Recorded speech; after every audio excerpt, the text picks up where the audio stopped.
Have you ever noticed life has never once asked, is this a good time? Is this a good time? Life has the worst timing in history. I mean, you're finally getting comfortable, and then life says, excellent. Let's ruin that. Hey, everybody, I'm the prostate cancer guy. Last time, I told you every version of me thought he was the final version. Right now, I want to tell you something, even as the Joker would say, stranger. You know, that kind of thing. Listen, none of those versions asked to leave. Life just kept introducing a new one. I don't remember a single season of my life where I said, you know what? Things are going great. Let's completely reinvent myself. Nobody volunteers for that. When I finally felt like I belonged in Indiana, poof, we moved. When I finally figured out Mississippi, poof, it was time for college. When I finally figured out college, poof, it was time for a career. And right after, and before I could even get out of college good, boom, I was already married, you know? When I figured out broadcasting, I couldn't even stay. I went from news to weather. So things have just been constant changing. Life handed me, believe it or not, in the midst of that, heart attacks. When I finally figured out surviving heart attacks, then life handed me prostate cancer. Yeah, like an Emmy, right? Best performance under duress goes to the prostate cancer guy. I'm beginning to think, life has commitment issues, at least when it's dealing with me. Every time, and I mean every time I got comfortable, I treated comfort like I had arrived. Then life treated comfort like an expiration date. I've noticed something. Comfort whispers, you've made it.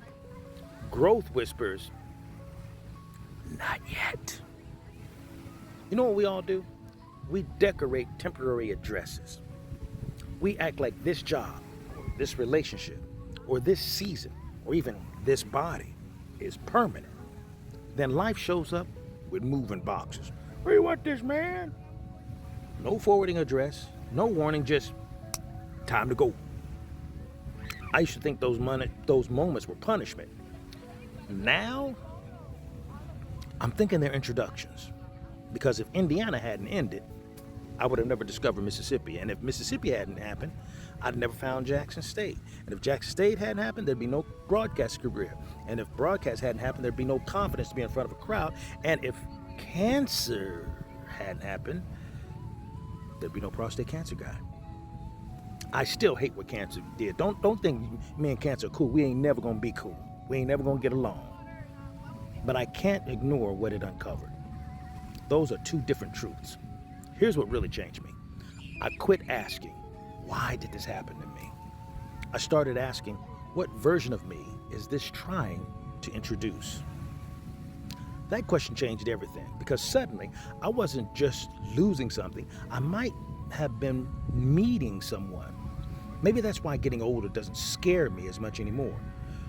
I've already arrived being the professor, the new kid, the athlete, the broadcaster, the husband, the ex-husband, the patient, heart patient, the cancer patient, heck, the COVID patient, and now the survivor. So now I'm learning to become the comedian. Who knows what's after that? Maybe 90-year-old me is looking back right now saying, you thought that was the final version. Wait till you get to me, right? The older I get, the less I try to hold on. And the more I try to pay attention, because every ending in my life has secretly begun another introduction to the next phase. Life never asked my permission. And to be honest, I'm glad it didn't. Because left to me, I'd still be trying to become something I've already outgrown. Get tested, stay ready, live like it matters. I'm the prostate cancer guy.